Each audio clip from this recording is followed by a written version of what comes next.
Ahí vamos. Ahí está. Bueno, arranco a mostrarles los datos. Vamos viendo de a poquito. Bien, excelente. Bien, arrancamos. Miren lo que aparece cuando uno pone en Google, los millennials son, ¿no?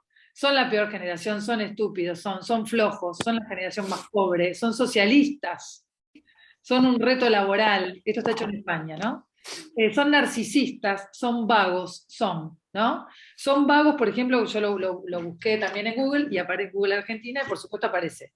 Son vagos, son perezosos, son narcisistas, digamos. Estos son los prejuicios con los que buena parte de nuestras organizaciones piensan, no digo todas, pero digo, cuando pensamos en los millennials, estamos pensando, primero desde el prejuicio, y segundo en general, porque es lo que retratan los medios, estamos pensando en millennials muy específicos, que son los millennials ABC1, digamos, ¿no? Que de ninguna manera son los millennials, el grueso de los millennials, ¿sí? Entonces, ahí está, esperen que le doy la bienvenida a Natalia. Hola Natalia, ahí se está conectando, bien. Ahí está Natalia conectándose, ahí está. Ahí está. Bueno, Natalia, hoy tenemos clase. Ahí está, perfecto, ahí está conectando. Bien, ahí está. ¿Cómo tarda, no, la conexión? Entre que uno entra y se conecta el audio, ¿cómo tarda, eh? Una cosa que no hemos resuelto todavía en Zoom, ¿no? Hola Nati, ¿cómo estás? Hoy vamos a tener una clase sobre millennials. Específicamente la voy a dar yo, porque la verdad que nadie está trabajando esto. Eh, entonces, les voy a dar una... Esperen que ahí está entrando dos personas más. Les voy a dar una clase sobre millennials porque era una clase que estaba pensada para más adelante, pero bueno, como conozco mucho de lo que están haciendo ustedes en sus organizaciones, eh, es interesante, y este es un año que empiezan, digamos, las internas en los partidos, es interesante tener esta información ahora, para pensar las estrategias de cada uno. Bien, cuando ponemos en Google qué es ser millennial, nos encontramos con todo esto. Es tremendo. Miren esto, ¿no? Son estúpidos, por ejemplo, ¿no? Son la generación más pobre, son un reto laboral.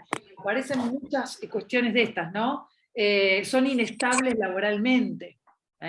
Esto es lo que uno encuentra cuando googlea los millennials hoy. Entonces, ahora vamos a desandar esto, pero primera advertencia, guarda con estos prejuicios. Guarda con estos prejuicios. Bien, para ubicarnos, los millennials. Miren estos datos, ¿no? Para el 2050, los millennials van a ser el 75% de la masa laboral. Es una bestialidad. Es decir, no hay vuelta atrás con esto. Todo lo que veamos de millennials hoy, es importante que lo tengamos en cuenta porque nos puede gustar más o menos, pero no hay vuelta atrás. Este es el dato, digamos. Si estamos hablando que en el 2050 los jóvenes van a ser el 75% de la masa laboral, digamos, ya no hay vuelta atrás. Los cambios que traen estos jóvenes nos pueden gustar más o menos, pero vinieron para quedarse. Cuanto más nos resistamos, peor va a ser. Bien, el segundo dato de los millennials es que van a ver que reciben distintas denominaciones, ¿no? Algunos les dicen millennials, otros les dicen generación Z, generación esto, generación otro. No se preocupen, no nos... Está grabando, ¿no? Sí. A ver, ¿está grabando? Sí, bien. Lo importante es que son los jóvenes que van entre los 18 y los 35 años, y si agregamos los centennials van de los 16 a los 18. Es decir, para todos los que estamos en nuestras organizaciones, todos los que están en condiciones de trabajar o de votar, supuestamente de votar antes que de trabajar, ¿no? Supuestamente. Podemos votar a partir de los 16 años, los jóvenes votan a partir de los 16 años, pero esa franja de 16-18 se considera centennial, de 18 a 35, algunos también llegan hasta los 39. No importa que seamos tan estrictos con esto, porque lo que tenemos que mirar son los comportamientos comunes en esta generación. Puede ser hasta 39 también. Hay un quiebre, ahora vamos a ver por qué, muy claro, específico de esta generación, con lo cual es imposible confundírselo con la generación siguiente. Ahora vamos a ver. En Argentina son el 30% hoy, y subiendo, ¿sí? En América Latina, perdón. Argentina está un poquito más arriba, Argentina está casi en el 35 o 36%, y si sumamos a los centennials, que son los 16 a 18, llegamos casi al 38-39%. Es muchísimo. Son el 25% en Europa, el 27% en Estados Unidos, y son el 27% del planeta hoy. ¿Sí? Bien.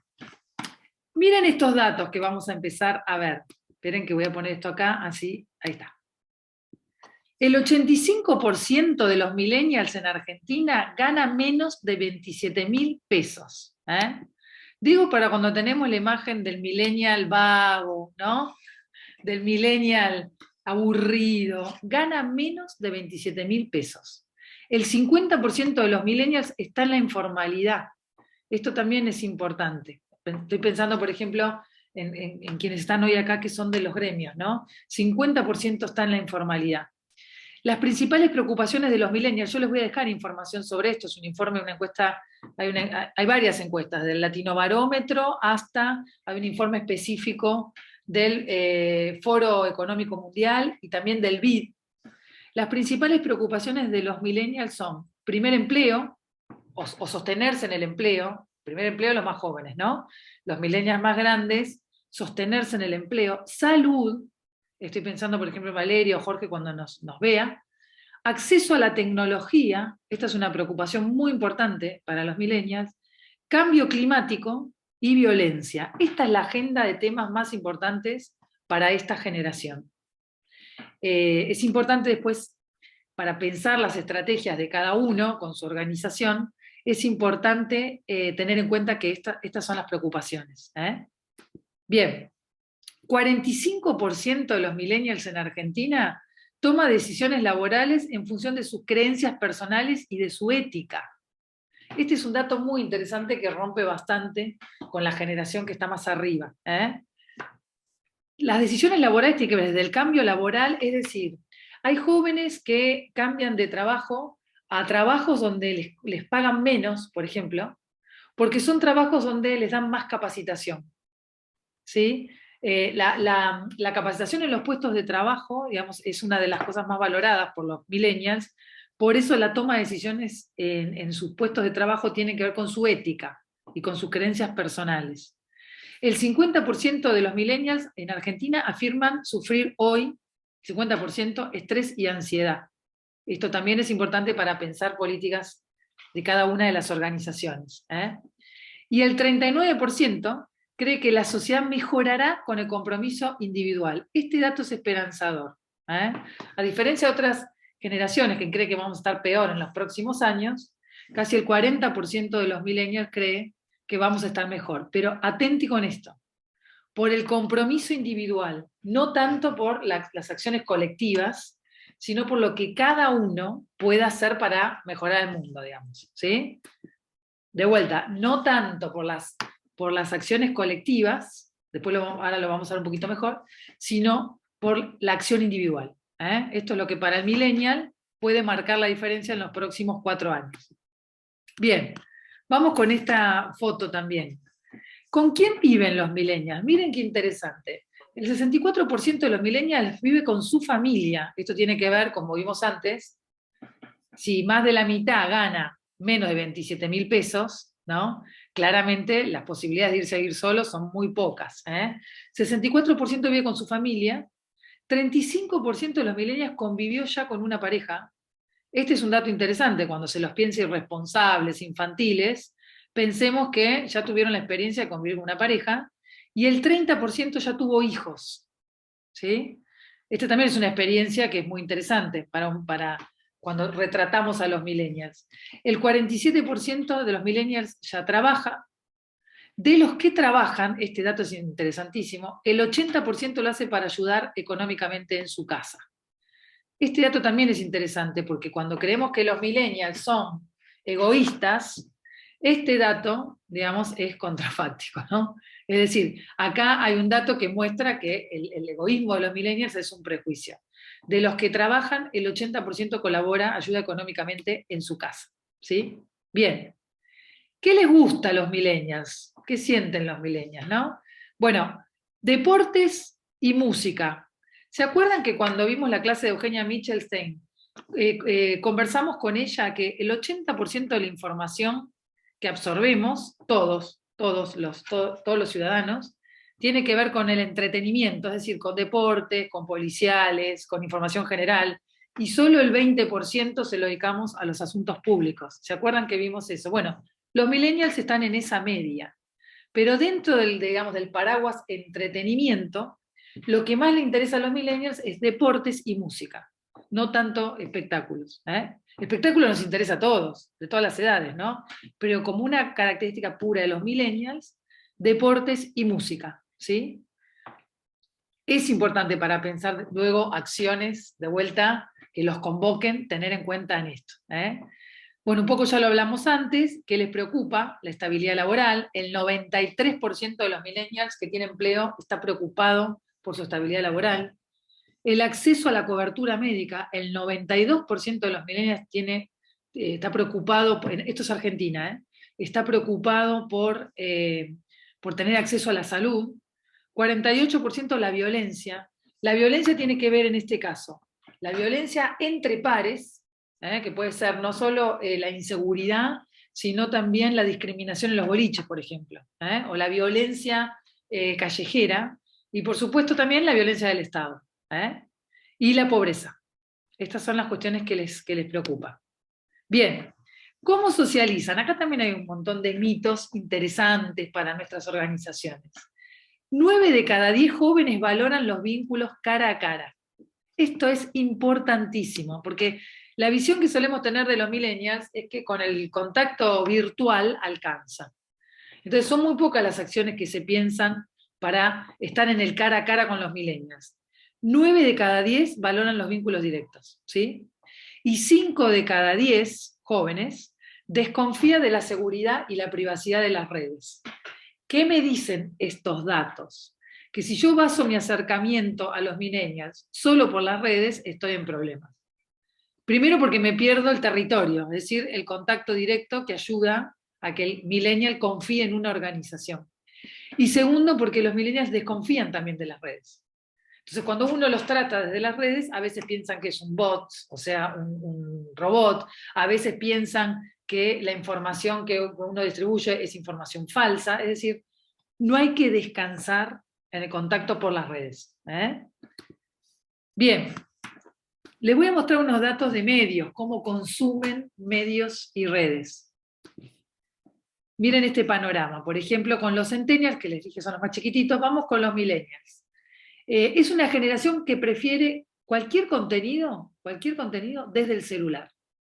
Entonces, quienes acá están en organizaciones y tienen, por ejemplo, aplicaciones, estoy pensando en UTEDIC, que tiene aplicaciones, por ejemplo, para llegar, ¿no? Aplicaciones para consultar los digamos, afiliados pueden consultar distintas utilidades de UTEDIC por la aplicación, es un golazo, porque es el instrumento estrella para un millennial, el celular, ¿sí? Miren los centennials, que son los más chiquitos, ¿no? De 16 a 18, prefieren internet antes que el celular. Es decir, se pueden conectar desde una tablet, se puede conectar a una computadora, también el celular, pero no es el único elemento para comunicarse que tienen los más chicos. Los millennials también compran productos antes que la mayoría de la gente. Esto es interesante. Y les interesa la publicidad que ven en su smartphone. Es decir, tienen por la tecnología una compulsión más alta que el resto de las generaciones. Compran primero. No, estos, los más chiquitos, tienen 2 años, menos, ¿no? Pues están de 16 a 18, pero acá sí hay un cambio. Están más vinculados a lo que se llama la sustentabilidad, es decir, no están tan desesperados por comprar, pero sí, digamos, tienen una relación absolutamente natural con sus teléfonos, con los teléfonos inteligentes, sean de la marca que sea. El smartphone acá tiene que ver más que nada con el teléfono inteligente, que es lo que para nosotros muchos de los que estamos acá, que no somos millennials, estamos acostumbrados a otro teléfono, que no tiene tantas utilidades. Por ahí las tenemos en el teléfono ahora, pero usamos el 30, el 40% de todas las utilidades que tiene el teléfono. Estos chicos, los millennials y sobre todo los centennials, conocen de los teléfonos absolutamente todas las aplicaciones. Bien. Perdón. Las celebridades, por ejemplo, influyen en sus decisiones de compra, son mucho más permeables a los influencers, los millennials. Este también es un dato que tenemos que tener. Y, digamos, es una generación que ve televisión todavía, ve mucha televisión, pero la televisión online. Es decir, ¿tenemos que abandonar la televisión cuando pensamos en los millennials? No. Digamos, la radio, la televisión, los diarios online, digamos. ¿Se acuerdan que la clase pasada con Eugenia vimos que todavía el consumo de información por parte de toda la sociedad, no solo de los millennials, es incidental? Es decir, vamos a las redes, y si en las redes vemos programas de televisión que nos interesan, o vemos programas de radio, o vemos, recién ahí cliqueamos y entramos. Esto es un poco lo que pasa con los millennials. Sí, ¿alguien iba a decir algo? Bien, acá hay datos que esto se los voy a dejar en la presentación para que vean las diferencias con nosotros, ¿no? Los más grandes, la generación X, que son los que, digamos, tienen 45 años para arriba, y los baby boomers, que son los de 60 años para arriba. Para que se den una idea, por ejemplo, nosotros confiamos mucho en la radio online también, en televisión online, y los más arriba de 60 confían todavía mucho en la televisión. La diferencia, vuelvo, con los millennials, es Internet y celular como dispositivo desde donde se ve el universo de medios tradicionales y redes. Bien, acá todavía también hay datos que después van a poder mirar en la presentación. Este es el panorama de consumo de medios después de la pandemia. Porque, digamos, si vamos a hablar de millennials y centennials, tenemos que tener claro que el panorama se profundizó después de la pandemia. Los millennials después, esto si quieren, como se los voy a dejar, lo miran con más detalle, pues quiero ir a otra parte, pero aumentaron, por supuesto, los minutos de consumo. Por ejemplo, miren de televisión, ¿no? De televisión abierta, por supuesto, más de 19 minutos, aunque parezca poco en el consumo de un medio, es muchísimo, y el total de media hora más al día de televisión para un millennial es muchísimo. Por supuesto, los productores de televisión saltan en una pata, ¿no? Porque hay una revalorización de la televisión por parte de los millennials, ¿sí? Lo más interesante es que, miren, la franja de mayor visionado es esta franja, es esta franja, la noche. La noche puede ser un buen momento para pautar, por ejemplo, o armar contenidos para televisión para llegarle a los millennials, ¿sí? Bien, la radio. La radio, los millennials consumen mucha radio, pero por supuesto a través del teléfono. También incrementaron 13 minutos diarios de consumo después de la pandemia. Al estar encerrados todos nos metimos mucho más en los medios de comunicación, pero lo interesante es que los millennials se metieron más en los medios tradicionales, siempre accediendo a través del teléfono y de internet. Pero hay una vuelta a los diarios, hay una vuelta a la televisión y hay una vuelta a la radio. Por ejemplo, el 74% de los millennials aumentaron su consumo en VOD con alta afinidad, y el 65% de consumo en VOD pago, como Netflix, Amazon, Prime, etc. 77% de este grupo aumentó el consumo de redes sociales. 77%, es una bestialidad. Si alguien quedaba sin usar Instagram, por ejemplo, de los millennials, ya está dentro, ¿no? 68% declaró aumentar su consumo en WhatsApp, 50% en Instagram y 43% en Facebook. Facebook también es una red que los millennials ahora empezaron a consumir más que antes. Era una red para la generación X y los baby boomers, digamos, Facebook. Pero a partir de la pandemia, lo que se registra es un aumento del ingreso de millennials a Facebook, ¿sí? Bien. Seguimos. Vamos para acá. Estos son los rasgos que tenemos que tener en cuenta para pensar políticas para millennials. Estos son los rasgos. Quiero empezar por acá. Esto es válido para todos, digamos, pero básicamente para los millennials, que son los que más lo están sufriendo. En los últimos, estamos, esto voy a dejar de compartir un minuto y ahora volvemos, porque esto me parece importante hacer como abrirles esta ventana. Para la mayoría de los especialistas sobre lo que se llama el cambio civilizatorio, son momentos en la historia donde confluyen tantos cambios, que son grandes bisagras. Para muchos el último cambio civilizatorio, con eso les digo todo, fue la Edad Media, la salida de la Edad Media, el Renacimiento y el comienzo del capitalismo. Después tuvimos un montón de cambios, pero el siguiente cambio civilizatorio, para muchos académicos, sería este. Imagínense en la confluencia de cambios que estamos, principalmente por el salto tecnológico y por el momento del capitalismo en el que estamos.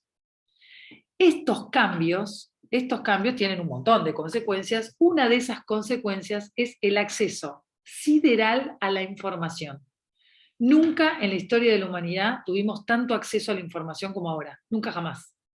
Entonces, este acceso desquiciado a la información, que en un comienzo, sobre todo en la década del 90, fue bastante idealizado por el mundo académico, también por la política, como, digamos, un acceso que permitía la hiperdemocratización, digamos, de las sociedades.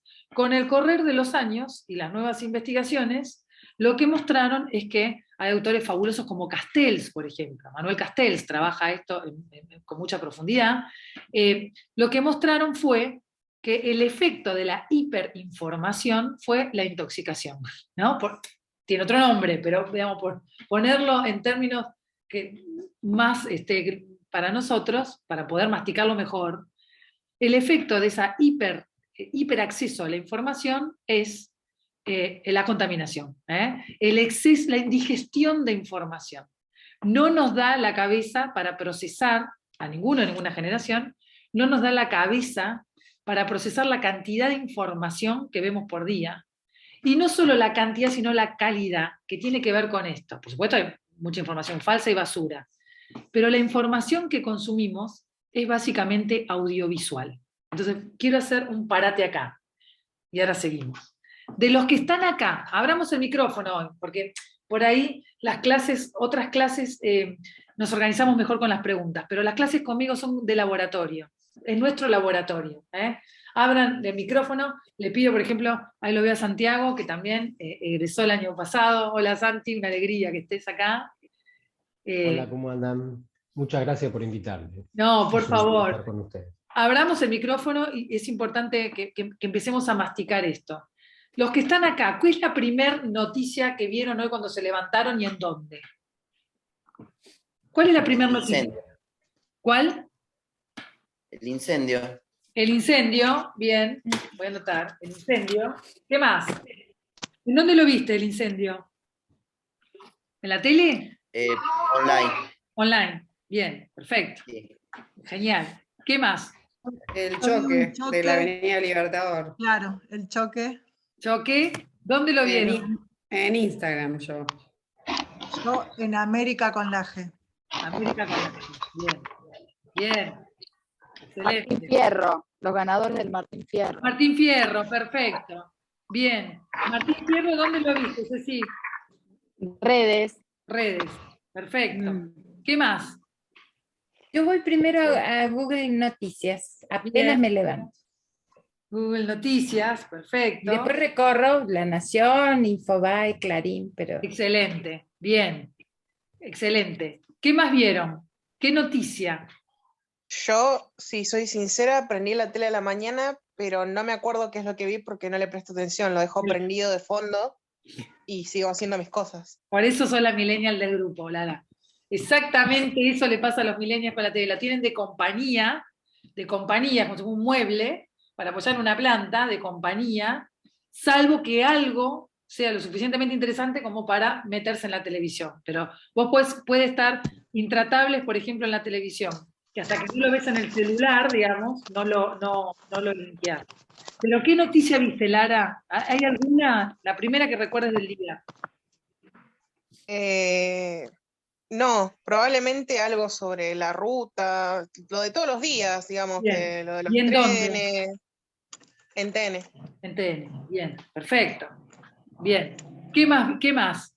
¿Qué otra noticia vieron? Yo vi la del juicio de Fernández, que va a pagar el millón lo vi en Instagram. Sí, Juicio Fernández, bien. Genial. ¿Qué más? ¿Qué más vieron? Martín Fierro. Ahí tenemos un anterior a Centennial opinando, ¿eh? Lo escuché ahí atrás. ¿Qué más vieron? A mí me hace difícil identificar cuál fue la noticia, o en el conjunto de noticias que uno ve, se me hace Bien. difícil pensar cuál fue la primera. Excelente. Pero sin duda la que más me quedó, a lo mejor fue la de los Martín Fierro, porque me llamó la atención el programa que ganó, nada más, pero digo, es difícil identificar cuál fue la primera.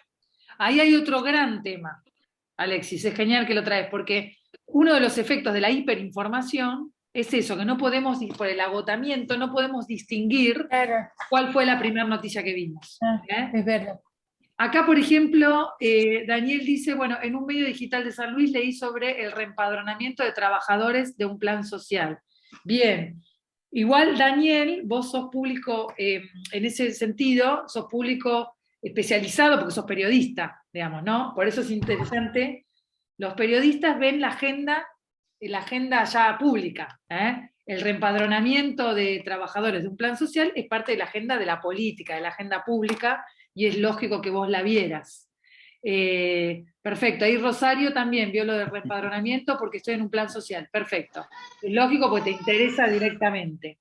Ahí Santiago decía que iba a hablar de la hiperinformación. ¿Qué más? ¿Qué otra noticia vieron? ¿Alguna más que se acuerde? Paro de colectivos. Paro de colectivos. ¿Quién lo vio? No escuché. Hola, sí, en medio digital hoy aquí en San Luis se Sí. levanta la conciliación obligatoria, así que mañana tenemos paro de colectivos posiblemente. Bueno, paro de colectivos, pero vos, Jorge, también estás en la política. Sí, Claro, está bien, está perfecto. Distinto es, por ejemplo... pero no soy oficial. No sos oficial, pero ¿tomás colectivo? No. Sí. Lo tomás. Sí, Bien. sí. Perfecto. Miren los temas, ¿no? De los que estamos acá. Todos los temas producen angustia. Nadie vio información sobre el censo. Bueno, a ver, por ejemplo, Rosario vio el accidente en el que hubo 2 muertos. Con esta información estamos hablando con la que arrancamos en la mañana, ¿no? No estamos hablando de la última que vieron antes de conectarse hoy acá. Así arrancamos a la mañana. Es un shock de adrenalina. Arrancamos a la mañana tomando un vaso así de adrenalina. ¿Por qué? Porque una cosa es leer una noticia sobre un choque y otra cosa es ver. Es decir, la estimulación de las sensaciones a la mañana ya es fuertísima. Todos los que están acá arriba de los 50 años saben que hace 15 años no teníamos casi, no había ni siquiera televisión en vivo las 24 horas, hace 20 años, no veíamos las imágenes. El ver las imágenes produce un desgaste, digamos, de la emotividad, que para las 4 de la tarde ya estamos completamente agotados. Los millennials viven con eso. Todos vivimos con eso, porque tenemos un nivel de angustia base por día, del que no somos plenamente conscientes, y que tiene una traducción en la política, que es el hartazgo.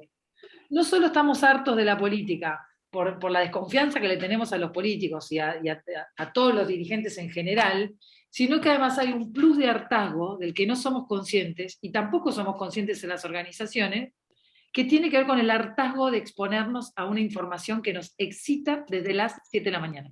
6 de la mañana de la hora que se levante cada uno. Eso quiere decir que al fin del día, a la tarde ya, tenemos mucho menos resto para recibir información que hace 20 años atrás.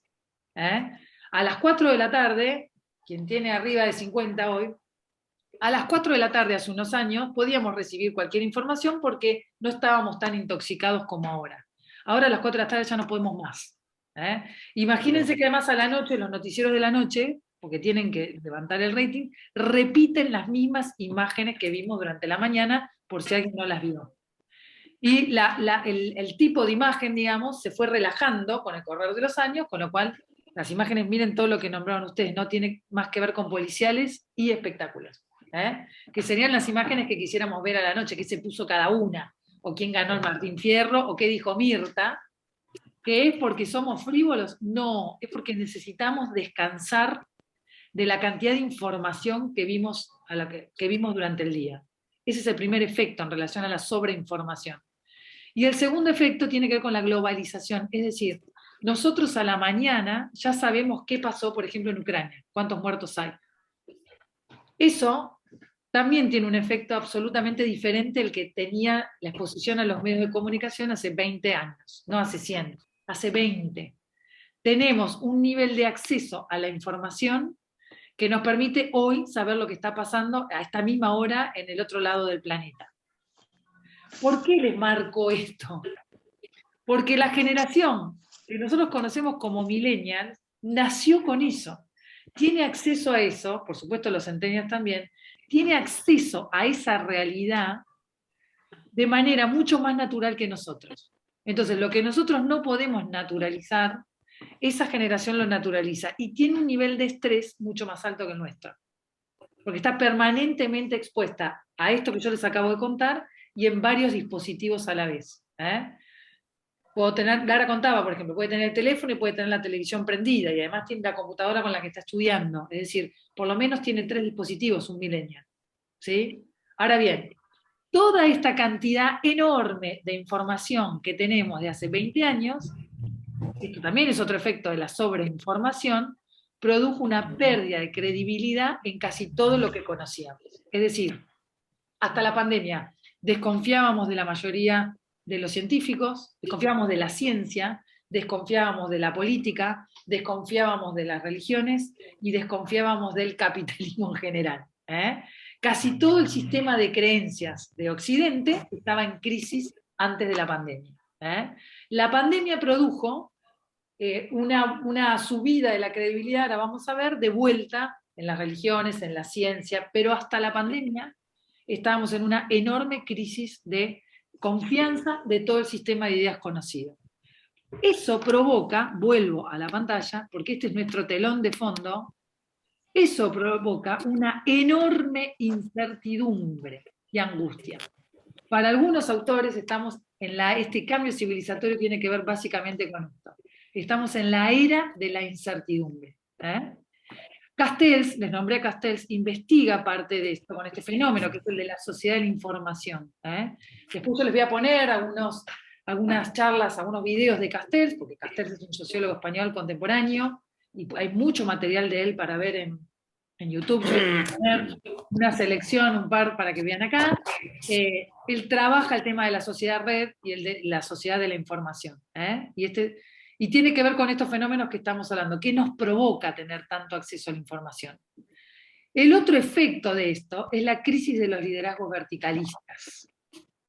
Esto también es un efecto de este momento, este cambio civilizatorio en el que estamos, y también tiene un efecto muy grande sobre todas las organizaciones, no solamente sobre la política. Es la crisis de este tipo de liderazgos. Los millennials están muy en otro lado, en relación a los líderes a los que les asignan autoridad. Y otro efecto de la hiperinformación es la desconfianza generalizada, es decir, en todas las organizaciones donde estamos, podemos haber hecho las cosas, supongamos que mal, ¿no? Y parte de ese efecto es que la sociedad desconfía en nosotros, pero después hay otro plus, que por más que hagamos las cosas bien, hay un piso de desconfianza generalizada que tiene que ver con este acceso enorme a la información y con este cambio civilizatorio en el que estamos, que tiene básicamente de piso una enorme cuota de angustia y de incertidumbre, de no saber qué va a pasar. Esto además se reforzó con la pandemia. La pandemia produjo un recrudecimiento de esta sensación de angustia y de incertidumbre. Con este clima, con este cuadrito, con este clima, navegamos todos los líderes y todos los asesores, los líderes de todas las organizaciones. Si esto es válido para todas las generaciones, lo es mucho más para los millennials. Esto es mucho más fuerte para los millennials. Bien, vamos con estos rasgos de los millennials y tenemos que pensar estrategias para los millennials. La primera cuestión es que los millennials tienen una mala inserción en el mercado laboral, y tienen una perspectiva individualista del mérito, lo que se llama la cultura del consumo, más un predominio de la imagen. Este combo nos da una generación que está frustrada, que es inconformista y que tiene un fuerte sentimiento de fracaso. Acá hay una cosa, suelto la presentación y vengo acá porque acá sí hay un corte brutal con nuestras generaciones. Casi todos los que estamos acá fuimos educados y formados en que las salidas son colectivas. Por algo todos ustedes están en organizaciones. Todos somos parte de ese mundo anterior donde las salidas siguen siendo para nosotros y eran colectivas. Es decir, si yo quiero mejorar mi barrio, tengo que estar en alguna ONG, tengo que estar en un partido político, tengo que estar en un sindicato, tengo que asociarme con otros. Los millennials, nacidos de los 90 en adelante, son parte, hay un autor fantástico que también está subido a la plataforma, en la primera clase, en la segunda clase, para lo que les interese, que se llama Lechner, un sociólogo chileno, Norbert Lechner, que estudió esto como, ya en la década del 90, como el comienzo de la cultura del consumo, es decir, lo que reemplaza las identidades colectivas, el Estado, los gremios, el hacer, las religiones, el hacer con nosotros, es el consumo. Esta generación cree en las salidas individuales, cree menos en las salidas colectivas. ¿Es irrecuperable? No, pero tenemos que tener mucha paciencia, porque acá hay un cambio muy grande que si no lo vemos nos frustramos nosotros con los millennials. Eso es lo peor que nos puede pasar, frustrarnos nosotros con los millennials. No podemos mirar a los millennials como nos miramos a nosotros y a las generaciones más grandes, porque hay un quiebre muy grande. El millennial quiere mejorar la Argentina, quiere hacer un montón de cosas, pero para él la salida no es colectiva, es individual. Es mejorando cada uno un poquito. Lo que tendremos que hacer es convencerlo de que además de que mejorar cada uno un poquito, vale la pena entrar a una organización. Vuelvo. Por eso, esto es interesante porque es interesante y es muy triste. Esta es una generación que tiene un sentimiento de fracaso muy grande. Cuando no consigue un trabajo, cuando pierde un trabajo, la mayoría de los millennials sienten que el que fracasó es él. Después le puede echar la culpa al Estado, pero la primera sensación es la de fracaso personal. Es muy importante, acá hay una punta para mí, se las comparto, muy importante, que es una forma de acercarse a los millennials, es contenerlos acá, en el sentimiento de fracaso. Esta es la generación que tiene el índice más alto, la tasa más alta de suicidio, los millennials. Porque es la primera generación entre los que creíamos que las cosas las podía resolver el Estado, el mercado, pero sobre todo las organizaciones, la primera generación que nace nativa digital, digamos, y que ve un mundo que se desarma en los 90, con toda la crisis en Occidente de los 90, es esta generación, los millennials. Con lo cual hay mucha fragilidad acá, podemos hacer un trabajo muy importante con los millennials. La segunda clave, como vimos, tienen mayor acceso a la información, nacieron con un acceso enorme a la información, tienen mayor conciencia de la globalización, y acá viene el problema para todos nosotros, tienen mucho más impaciencia con los tiempos de las organizaciones, con los tiempos institucionales. Presentismo es la consecuencia y voracidad temporal. Acá tenemos un desafío enorme, porque los millennials no se bancan los tiempos ni de los sindicatos, ni de la política, ni de las ONGs, ni tampoco de las empresas. Pero imagínense los de la política, son los más difíciles, porque si nosotros queremos, por ejemplo, que una ley sea democrática, necesitamos que se discuta en el Congreso, y por ahí para discutirse en el Congreso lleva 3 semanas. 3 semanas en la vida de un millennial son 7 eternidades, no una, 7. ¿no? Entonces, el millennial, por ejemplo, está bastante estudiado, ¿no? Tarda 4 segundos en cerrar una pestaña, 4, 1, 2, 3, 4. Si no le bajó la información, tarda 4 segundos en cerrar una pestaña. Imagínense lo que es esperar que se discuta la ley del aborto, por ejemplo, la ley de matrimonio igualitario, o la ley de alquileres, o la ley sobre, la que sea. Imagínense que por ahí lleva 3, 4 semanas, 2 meses en el Congreso. Si tarda eso para un millennial, corremos el riesgo por su impaciencia que empiece a vaciar de contenido la democracia, que tardan mucho. Las instituciones tardan mucho, las organizaciones tardan mucho. Ese es un riesgo que tenemos que tener presente, ¿no? A ver, antes de volver a la presentación, bueno, Mariano, hola Mariano, qué bueno que viniste. También un egresado, ahí está Mariano, gracias por venir. Tuviste 2 semanas internado, bueno, ahora después te pregunto bien. ¿Ya estás bien? Genial. Millennial era nacido a partir de ¿cuándo? Son los que tienen entre 18 y 35 años, más o menos. Los que tienen entre 16 y 18 les decimos centennials, porque tienen características diferentes. Ahora cuando terminamos con los millennials les paso un par de tips de centennials.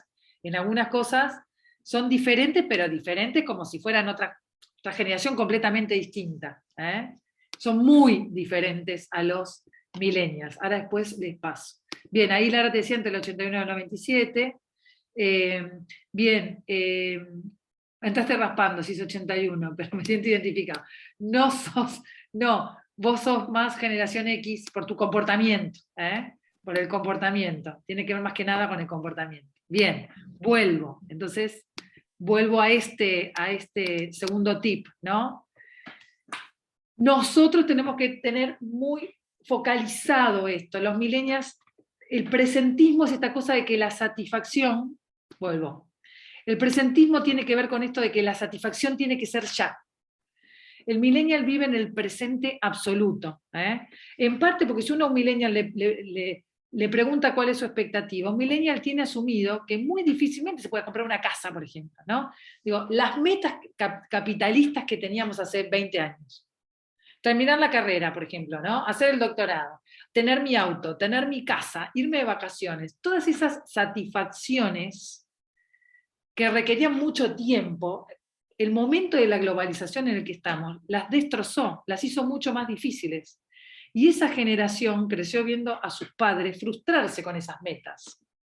Con lo cual es una generación que dice, yo no me voy a amargar como mi viejo que quieren tener su casa, yo alquilo, ¿no? Porque además, como vimos, si casi la mitad de los millennials gana menos de 27.000 pesos, ¿de qué estamos hablando? ¿No? ¿Qué posibilidades tiene un millennial de comprarse una casa o un auto? Por eso la satisfacción es más inmediata. Por eso el millennial con la plata que consigue prefiere pensar a dónde va a ir el fin de semana, no porque sea frívolo, ¿no? Tenemos que hacer una lectura más profunda. A ver, acá Lara dice, sos generación X si naciste antes, centennial si naciste después de 97, calculale. Pero depende de tu crianza, país, cultura, exactamente. Estos son rasgos. Puede ser que alguien que por edad de centennial, de millennial, pero por su educación, por su familia, piense más como alguien de generación X, por ejemplo. Eso puede pasar. De hecho, pasa mucho con algunos millennials que por sus historias personales parecen más grandes. Y algunos también, puede pasar que algunos millennials también por su crianza, más consentida en algún punto, o con algún otro tipo de valores, se parezcan más a los centennials, para abajo. Pero estos son los rasgos generales. Lo que es importante es que más o menos tengamos los trazos para pensar políticas desde nuestras organizaciones. Por eso yo les mostré al principio, cuando uno busca en Google, los prejuicios, ¿no? Para Mariano, por ejemplo, y Santiago, que entraron después. Por ejemplo, les quiero mostrar esto, ¿no? Cuando uno, es un estudio español, ¿no? Que cuando uno pone millennials en Google, por ejemplo, se encuentra con esto. Los millennials son la peor generación, son estúpidos, son flojos, son la generación más pobre, son un reto laboral, son narcisistas, son vagos, ¿no? Esto es un poco el prejuicio que hay sobre los millennials, y es importante que nosotros lo desandemos. Los millennials no son narcisistas, viven procesos más profundos, viven después de todo este cambio civilizatorio, es la primera generación que vive en este presentismo, pero que tiene que ver con la frustración de proyectos. Esto es lo que me parece importante que entendamos nosotros, porque estamos en organizaciones que pueden revertir eso, que pueden mejorar eso. No creen en lo colectivo por la frustración, por la frustración de horizonte, por no poder pensar un horizonte más o menos lindo a 10 años. Viven en el presentismo, en la satisfacción inmediata. Tengo que tener un horizonte de vida ahora, el fin de semana, dentro de un mes, más es la incertidumbre, porque son la primera generación nacida y criada en la era de la incertidumbre. Cualquier certeza que le podamos dar, que por ahí para nosotros nos parece que es poco, 1 año de certeza en un curso de formación, eso que a nosotros nos parece poco, a un millennial, por ejemplo, becarle, ¿no?, 1 año de formación, es una enormidad. Y si en el medio el millennial se baja, no nos enojemos, no, ¿ves que no sostienen nada? Bueno, es parte de nuestro desafío como organizaciones, ayudarlos a sostener, ayudarlos a sostener. Bien, vamos con el tercer rasgo, acá donde los partidos se enojan, y no hay que enojarse, los políticos y las políticas del grupo. La movilización es por causas puntuales. Los millennials no son en general militantes, son activistas, es una categoría distinta. Por supuesto que cada partido político tiene su núcleo duro de millennials en la militancia. San Luis tiene jóvenes que militan, toda la Argentina, tanto el Frente de Todos como Cambiemos, la izquierda, Milei, que lo voy a dejar aparte, ahora lo voy a dejar aparte, tienen sus militantes. Pero el grueso de los millennials no tiene un vínculo permanente con la política, sino que sale a movilizarse por causas puntuales. El cambio climático, el matrimonio igualitario, la despenalización sí o no del aborto, esas son las causas, el feminismo, son las causas que hacen que los millennials salgan, se movilicen y vuelven luego a su casa. O se movilicen en las redes y vuelven luego a la privacidad de su vida. El mecanismo es la movilización, no la militancia. Tienen una enorme desconfianza en el estancamiento de los liderazgos. Están muy frustrados, sobre todo con los liderazgos políticos, porque sienten que son liderazgos que ya no hablan de los temas que le importan a los jóvenes, sino que se hablan entre sí. Un poco lo que le pasa a todas las generaciones, pero es más fuerte en esta generación. Sienten que los poderosos, es decir, los líderes políticos primero, pero también los líderes empresariales, los líderes sindicales, los líderes sociales, están más preocupados, y los periodistas también, los medios también, están más preocupados por hablarse entre sí que por buscar soluciones a los problemas de ellos, que se acuerdan, como vimos, son el empleo, la salud, el acceso a la tecnología, la violencia y el cambio climático. Miren este dato.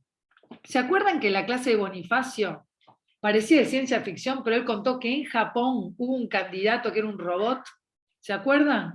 Un candidato que obtuvo un montón de votos. Yo subí la experiencia, les subí un texto sobre esa experiencia.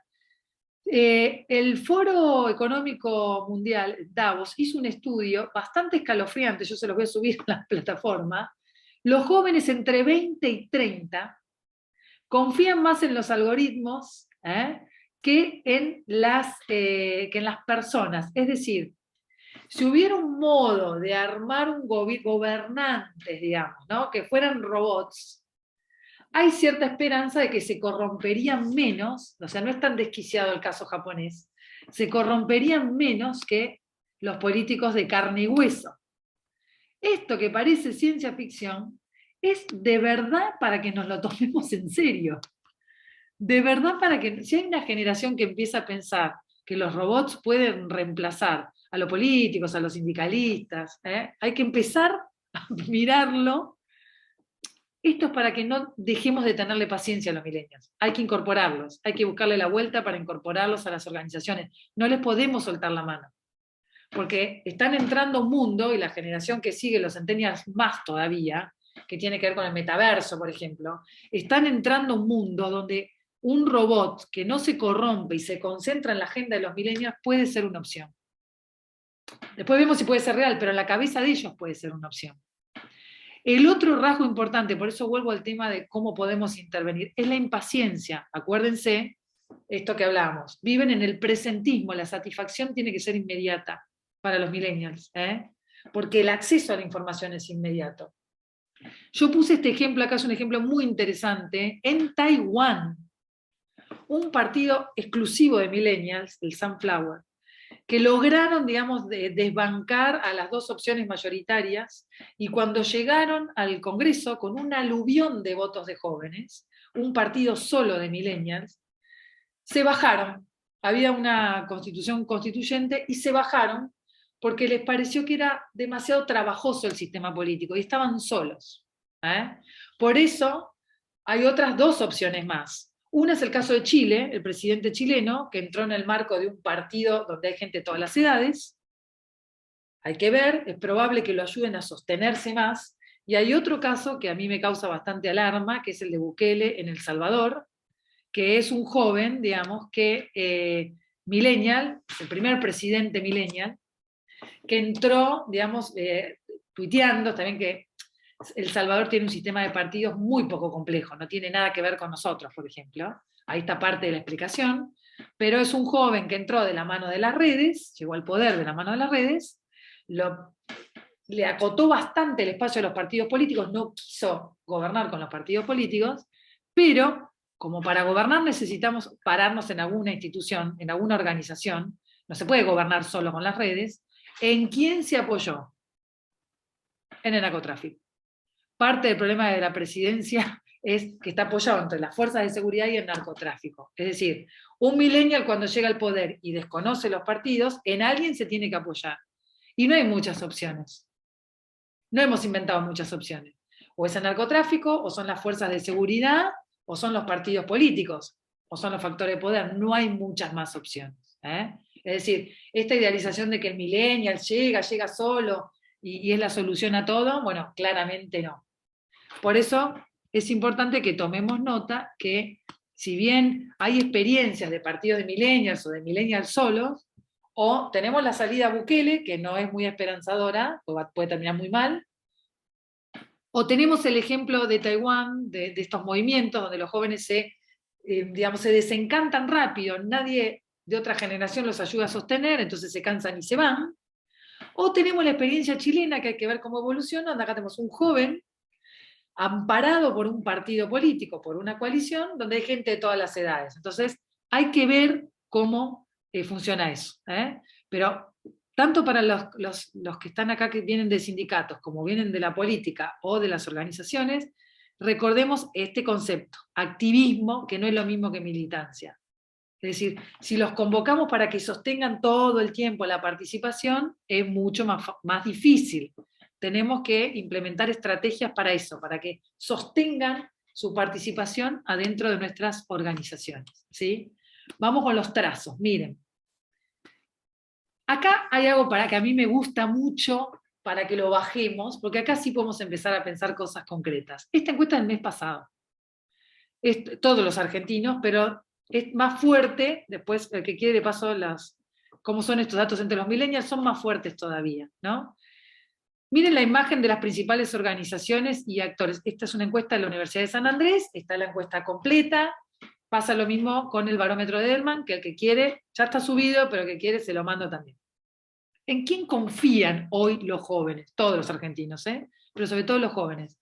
En los científicos, volvieron los científicos, esto tiene que ver con la pandemia, por eso del mes pasado, hay una vuelta a la revalorización de los médicos, los científicos, los universitarios, es decir, todos aquellos, por supuesto los científicos tienen que ver específicamente con la pandemia, pero viene de antes de la pandemia, porque la institución que más confianza despertaba eran las universidades. Esto es muy interesante. Antes de la pandemia uno miraba esto, y en lugar de los científicos estaban las universidades. Quiere decir que acá hay un actor social que se reforzó con la pandemia, que expresa básicamente el conocimiento, es decir, basta de zaraza. Acá hay un cambio muy importante en términos de liderazgo, es basta de chamullo, basta de decir cualquier cosa, y basta del atajo. Este es el otro, cuando uno mira los focus groups, acá aparece otra cosa interesante que es basta del atajo. Esta generación está cansada del vivo, del que va por el costado, y revaloriza la cultura del esfuerzo. Lo segundo que crece después de la pandemia son las pymes. No miren dónde están los empresarios y miren dónde están las pymes. Porque la pyme expresa la cultura del esfuerzo. Las pymes fueron las que intentaron sostener el trabajo durante la pandemia. No los empresarios en general, sino las pymes. Crece la gendarmería, la prefectura y las Fuerzas Armadas. En principio en Argentina, esto no tiene que ver con que crece el autoritarismo, de hecho el apoyo a la democracia sigue estando igual, sino que la gendarmería, la prefectura y las Fuerzas Armadas, durante la pandemia, se arremangaron y estuvieron en todos los centros de vacunación. Esto tiene que ver con el atributo de cercanía. Y finalmente los industriales también están altos, porque tienen que ver con la producción. Miren dónde estamos, ¿no? Por ejemplo, miren abajo el Fondo Monetario, los jueces, el kirchnerismo, el peronismo, el PRO, cualquier partido, ¿no? La Madre de Plaza de Mayo, los bancos, los movimientos sociales, el radicalismo, las abuelas, las feministas, los periodistas en el medio de la tabla, ¿no? Es impresionante esto. Quiere decir que lo que se está priorizando en imagen pública es todo aquel que en la pandemia cuidó. Este es mi denominador común. El que produjo y cuidó al otro. De algún modo lo cuidó. O bien porque sostuvo el trabajo, por eso los industriales, el campo, o bien porque estuvo en los centros de vacunación, la gendarmería, la prefectura y las fuerzas de seguridad, o bien porque produjo conocimiento, un conocimiento que nos cuidó los científicos. Es decir, el que cuidó y el que produjo trabajo, hoy tiene un lugar preferencial entre los argentinos, sobre todo los millennials. Entonces, en cada una de las organizaciones en las que estamos, tomemos nota de que esta es la vía, una vía para llegar es esta. Hablar de la producción, hablar del cuidado, hablar del cuidado sobre todo. Bien, ¿qué podemos tomar? ¿Qué toman los millennials? Acá por eso son apuntes para pensar estrategias. ¿Qué podemos tomar de todos los datos que vimos? ¿Qué necesita un millennial para sintonizar con nosotros? La cercanía, la escucha, que los escuchemos, por eso todos los políticos dan mal, porque ninguno escucha, los perciben hablándose entre ellos. El esfuerzo, la superación, esto que yo les conté, hay millennials que dejan trabajos bien pagos por otros menos pagos a cambio de que los capaciten. Es decir que, acuérdense que entre las prioridades está el empleo, pero también el acceso a la tecnología. Si yo le puedo dar formación, si yo le puedo dar acceso a la tecnología, y si yo le puedo dar algo que el millennial sienta que tiene que ver con la cultura del esfuerzo, digamos, también estoy llegando ahí. Y el tema de la formación, que es importantísimo.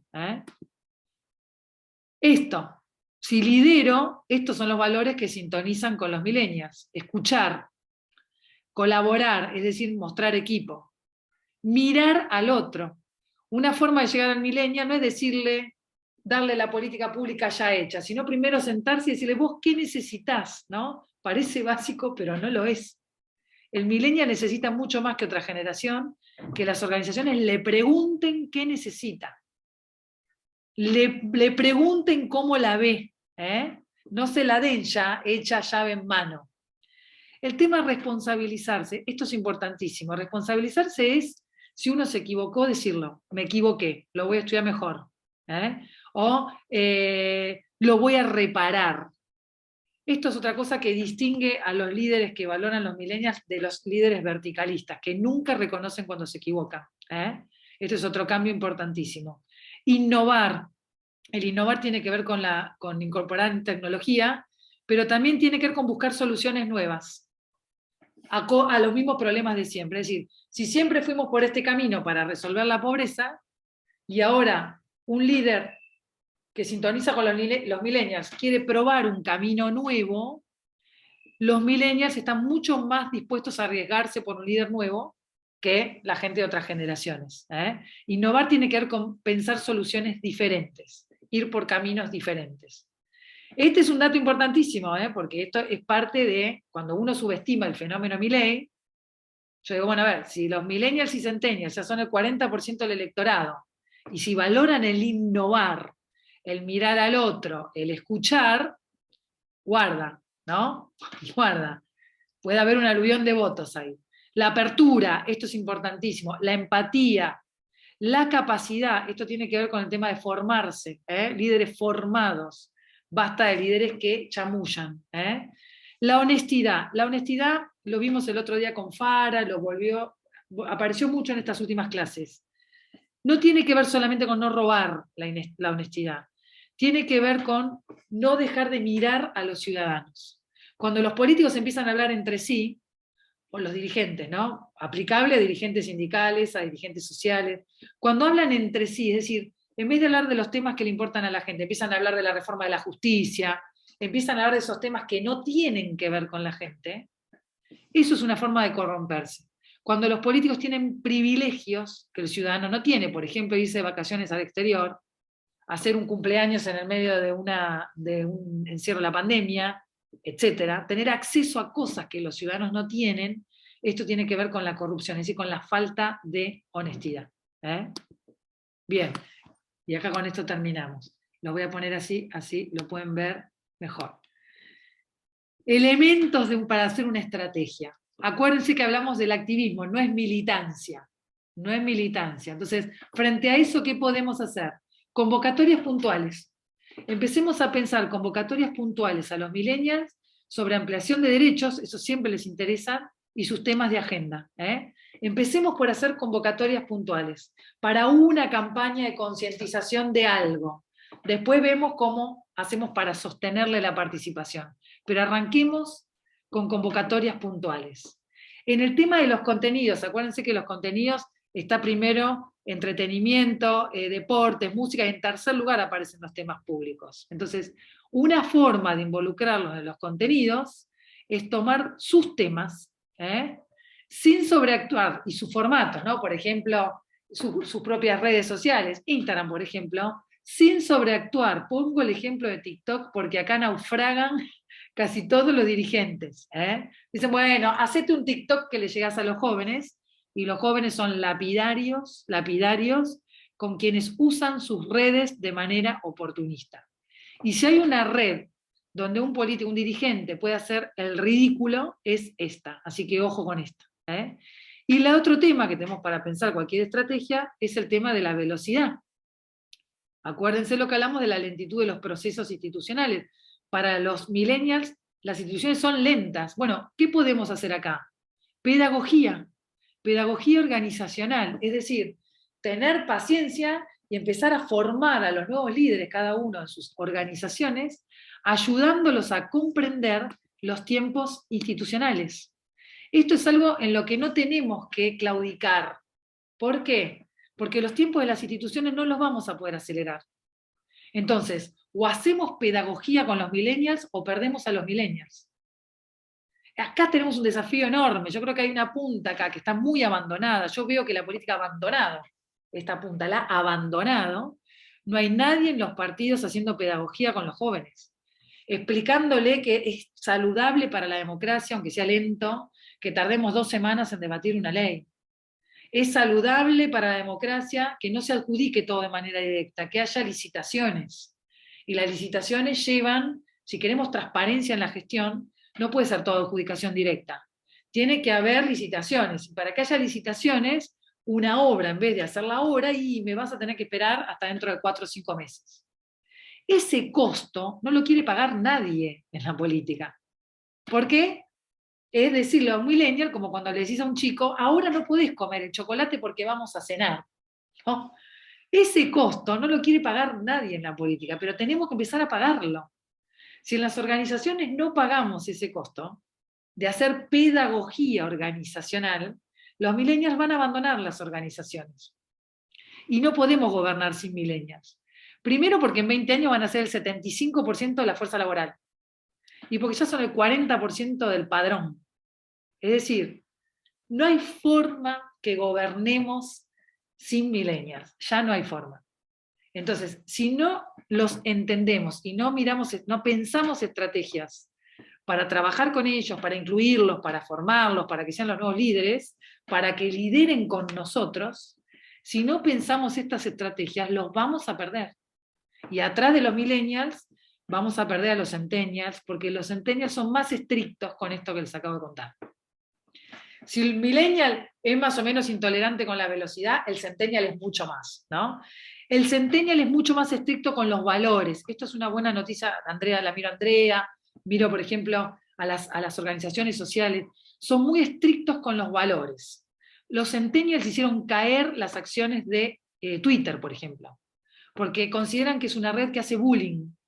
Entonces, por ejemplo, Elon Musk, para recuperar Twitter, empieza con esta cosa de que alguien tiene que arbitrar y empezar a controlar la cantidad de barbaridades y bullying que se hace. Eso lo dice porque quiere recuperar a los centennials, que fueron capaces de abandonar una red social. Entonces, tenemos que ir, no te preocupes, Alexis, nos vemos. Tenemos que pensar en estas estrategias. Estos son los elementos para pensar en los jóvenes. No podemos seguir pensándolos como nos pensamos a nosotros, porque no los vamos a incorporar. Y no nos tenemos que frustrar, por eso me parece importante que tengamos en cuenta que es una generación que le cuesta sostener. Eso no significa que no quiera estar. Que no quiera estar. Quieren estar, pero les cuesta sostener. Tenemos que pensar estrategias para que se sostengan adentro de nuestras organizaciones. Andrea dice, estamos muy desilusionados de todo. Sí. A ver, acá hay una cosa interesante. Andrea, sos millennial claramente. Acá hay una cosa muy interesante para los que no son millennial. Como les fui mostrando en todos los datos, es la primer generación, que es lógico, Andrea, que estén desilusionados, porque son la primera generación del cambio civilizatorio. Es decir, empieza el cambio y nacen ustedes.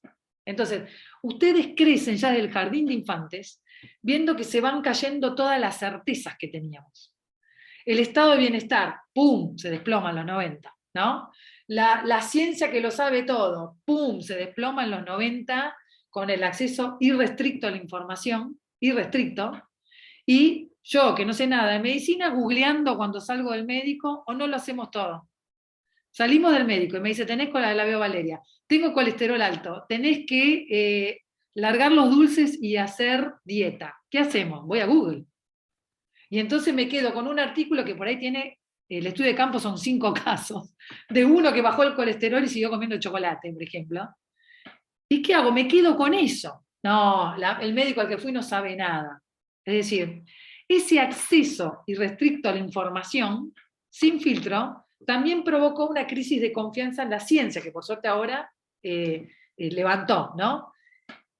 Los millennials crecen en esa pérdida de certidumbre. Eso provoca mucha desilusión, porque no apareció nadie a decir yo tengo la solución, ¿no? Todos los líderes que aparecieron desde ese entonces, de la década del 90, ya en el terreno de la política, están en un tipo de estado que ya no volvió a ser el estado de bienestar. Ya no hubo más margen para el estado de bienestar en ningún país del mundo, con lo cual fueron estados que fueron haciendo lo que pueden. Ahora, ese clima de desilusión que expresan los millennials no es, y esto es lo interesante, un clima de apatía. Porque si fuera apatía no tenemos más nada para hacer. Es decir, el millennial está esperando que lo vayamos a buscar, que hagamos con él pedagogía organizacional, es decir, tengamos la paciencia de formarlo en los tiempos organizacionales. Porque los estudios también muestran que una vez que el millennial entra a una organización, tiene mucho más compromiso con la organización que el resto de las generaciones. Es decir, tenemos que tener la paciencia, una plantita que tiene mucha paciencia para cultivar.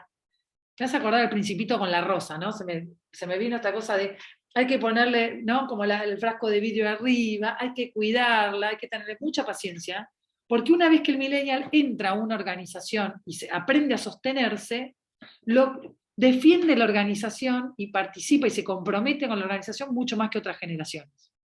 Es un gran tesoro, pero bueno, hay que tener la paciencia de cultivarlo. Por eso, para nosotros que somos los que tenemos que tener la paciencia, lo importante es que no nos frustremos y que sepamos que lo que cambió es esto. El millennial necesita una satisfacción más inmediata. Entonces, si yo pienso una estrategia para incorporar a un millennial y la primera satisfacción se la da dentro de 6 meses, estoy en problemas. Es decir, los miro, tengo la ventana, están todos y tengo claro las organizaciones donde está cada uno. Yo incorporo a un millennial, ¿no? Y el primer premio se lo doy dentro de 6 meses, cosa que podía hacer con un baby boomer o alguien de la generación X, y al millennial lo perdí. Algún pequeño premio le tengo que dar al mes y medio. Lo tengo que subir de un puesto a un puestecito, por ejemplo, ¿no? O de una le di 5 tareas, le toca una tarea más. O tengo que hacerle algún reconocimiento con los compañeros, algo. Tengo que dosificar por la inmediatez de la satisfacción, tengo que tener en cuenta eso en mi estrategia. Tengo que explicarle mucho más cosas de las que creo a un millennial.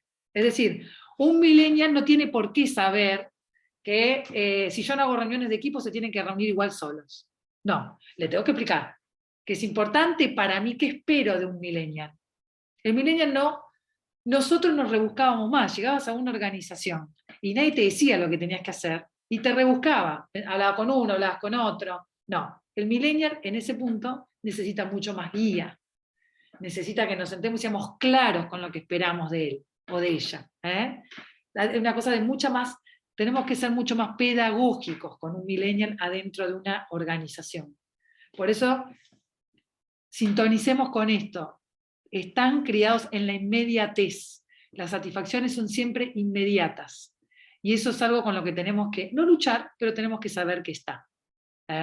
Lo otro que tenemos que saber es que son activistas, es decir, se comprometen mucho con causas, pero no participan de manera permanente.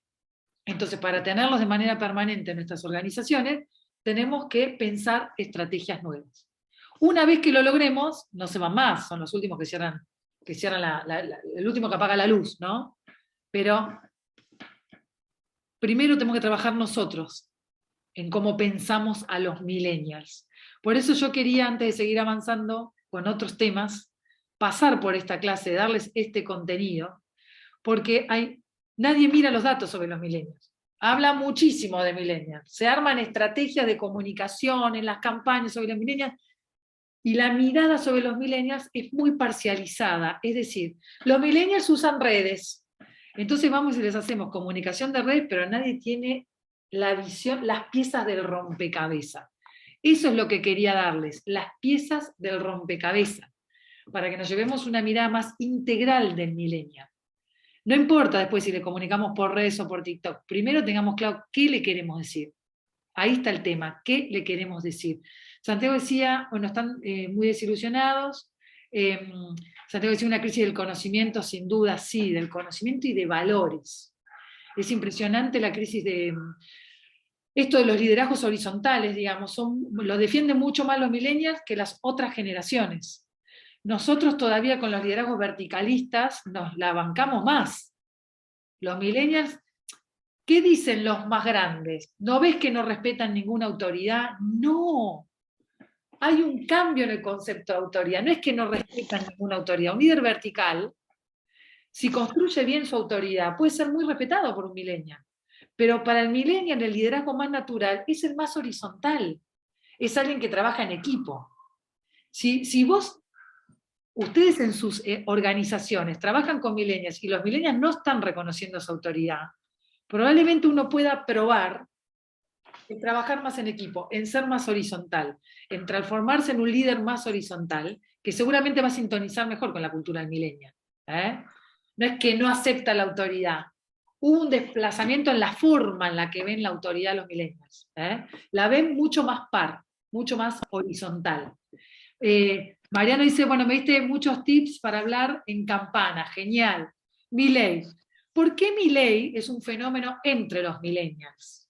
Entre los millennials, ¿no?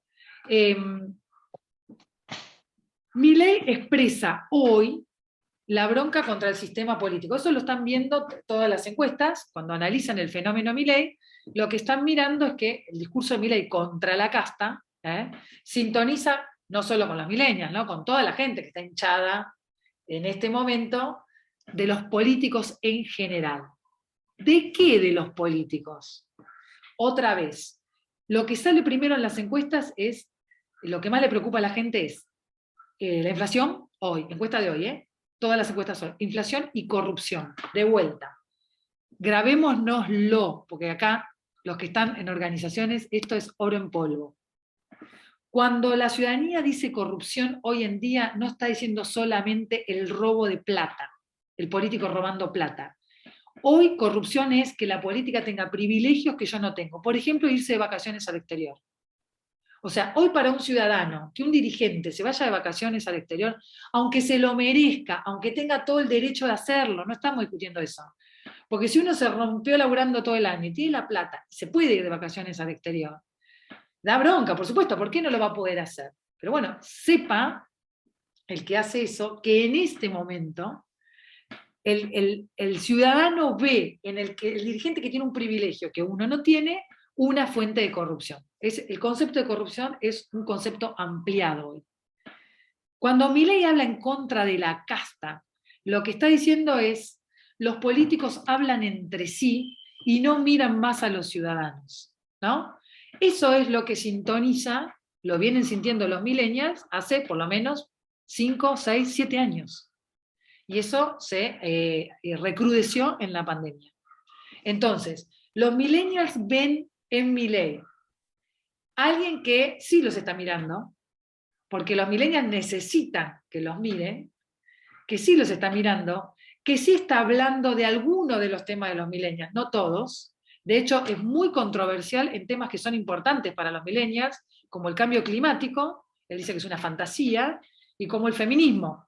Ahí hay temas donde le va a costar mucho a los millennials, pero por ahora lo que barre de los millennials es el enojo con los partidos y un discurso que él muestra que los cambios se pueden hacer rápidamente. Eso es lo otro que sintoniza con los millennials, ¿no? Un millennial escucha a Milei dice, no, estos no hacen los cambios porque se están rascando, porque roban, porque hablan entre ellos, como si los cambios fueran un problema no de proceso institucional, sino de voluntad política. Es decir, no hacen los cambios porque no quieren. No está haciendo pedagogía. Claro, él explica todo en función de contubernio. No está haciendo pedagogía organizacional, es decir, no está explicando lo que habría que explicarle a los millennials de cómo funcionan las instituciones. Por eso les recomiendo que vean, porque yo creo que ahí está la pisada de palito total de Milei. Hace pocos días tuvo una entrevista con Majul, y empezó a hablar de su programa económico, de lo que él considera la reforma de primera generación y la de segunda generación, ¿no? Él dice básicamente que al final hay que dolarizar la economía, al final del camino. Pero entonces Majul le pregunta, bueno, pero entonces ¿cómo lo vas a hacer este cambio? Bueno, voy a empezar haciendo, le dice, pará, entonces no vas a dolarizar de entrada. Si vas a empezar haciendo, claro, él tiene que empezar haciendo, porque esos son los procesos de las instituciones. Lo gasta, le dice, entonces sos un gradualista al final. Y él no sabe qué responder ahí, empieza a patinar. ¿Por qué? Porque él sabe que si él fuera presidente, hay un montón de cambios que no los puede hacer de entrada porque son inconstitucionales. Él sabe que la lógica de las instituciones es otra, pero no lo está diciendo públicamente. Es decir, para sintonizar con los millennials, él está jugando el juego de los millennials, lo que los millennials creen, que los cambios se hacen rápido. Pero cuando llegue el año que viene, cuando tenga que presentarse en un partido político, cuando los periodistas lo aprieten más por ese lado, le pregunten más cómo va a hacer esos cambios, él va a tener que o desilusionar a los millennials o explicarle a los millennials los tiempos institucionales. Yo creo que él está en un gran problema, porque él hasta acá, su discurso fue, los políticos no cambian porque no quieren. No cambian porque las instituciones son lentas también en algunas cosas, más allá de que algunos políticos te pueden gustar más o menos, los tiempos institucionales son otros. Entonces ahí va a tener un problema grande. Santiago dice, bueno, a ver, respecto a lo que comentás sobre Milei y la casta, si se me permite la sugerencia, recomiendo leer el genial libro de Sandel, La tiranía del mérito, en el que aborda precisamente esto, pero pensado en Trump. Han sintonizado con esa bronca mejor que nadie. Excelente. Este es un reaporte, Santi. Excelente. El sintonizar con esta bronca te ayuda a llegar rápido, sobre todo en la mano de los millennials. Lo que pasa que después no los puedes conducir, después no los puedes liderar.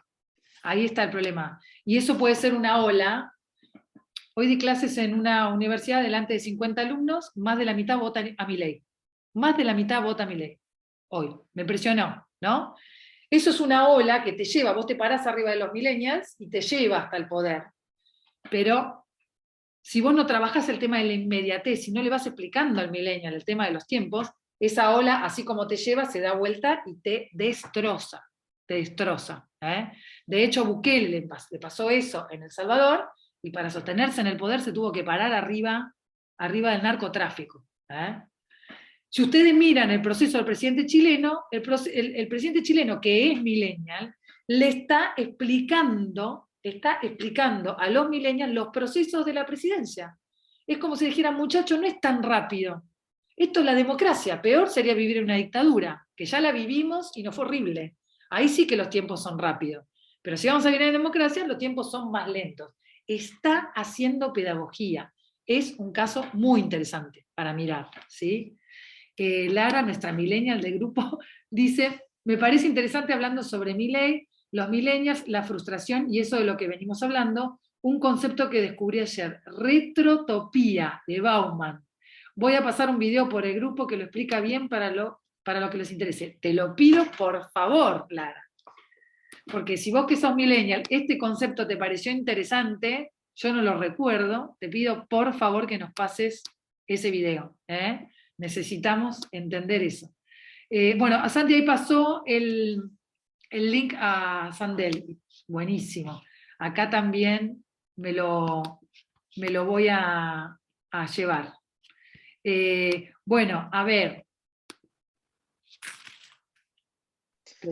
Sobre esto de Milei me parece interesante, por ejemplo, que hace un año recuerdo que salí con una amiga al centro acá en Buenos Aires y estaban dando folletos sobre las propuestas de Milei. Sí.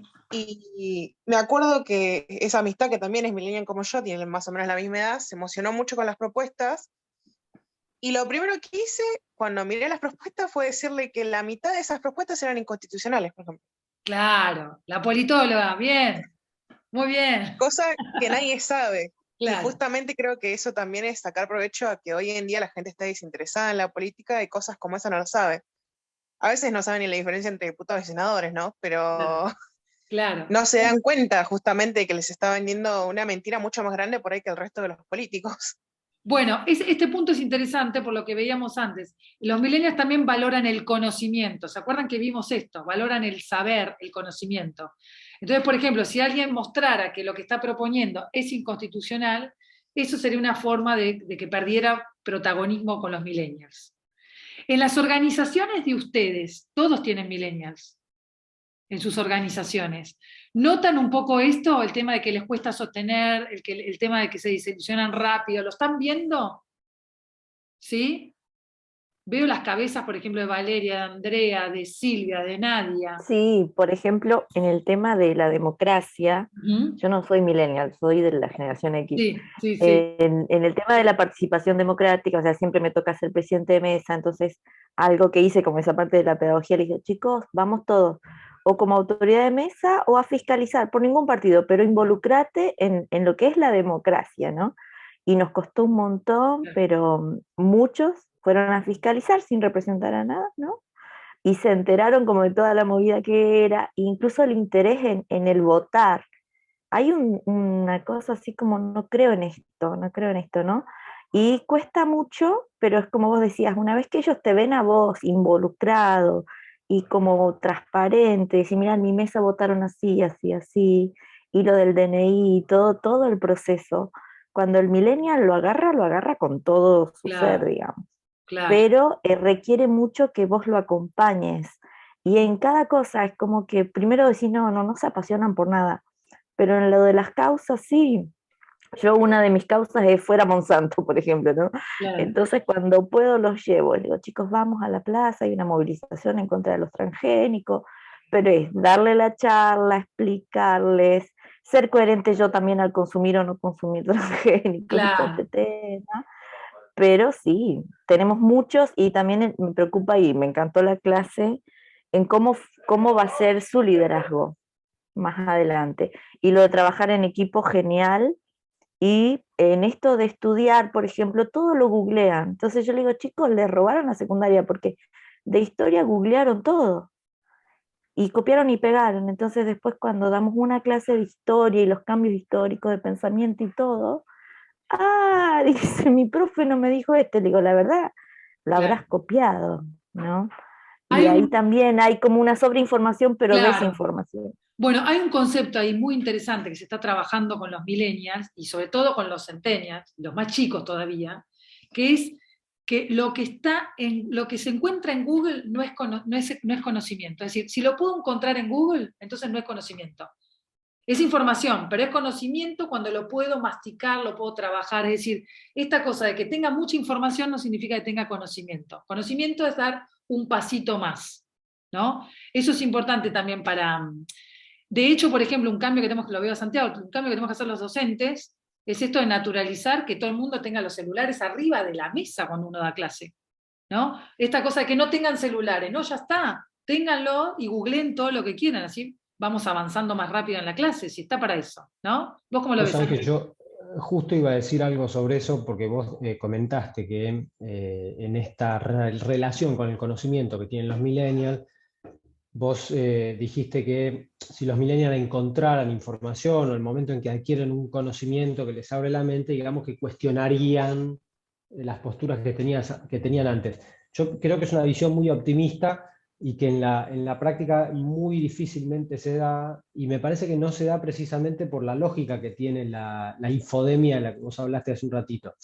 Porque los pibes, justamente el problema, es que los pibes para buscar conocimiento googlean o buscan en redes sociales. Y el tema es que el algoritmo de las redes sociales y de los motores de búsqueda ya está prediseñado para mostrarles aquellas cosas que coinciden con sus intereses previos. Y la verdad es que la inteligencia del algoritmo para buscar lo que ya sabe que a vos te va a gustar ver, no le gana a nadie a eso. Entonces, el problema es que los pibes googlean para buscar información, pero yo justo le estaba escribiendo, mira.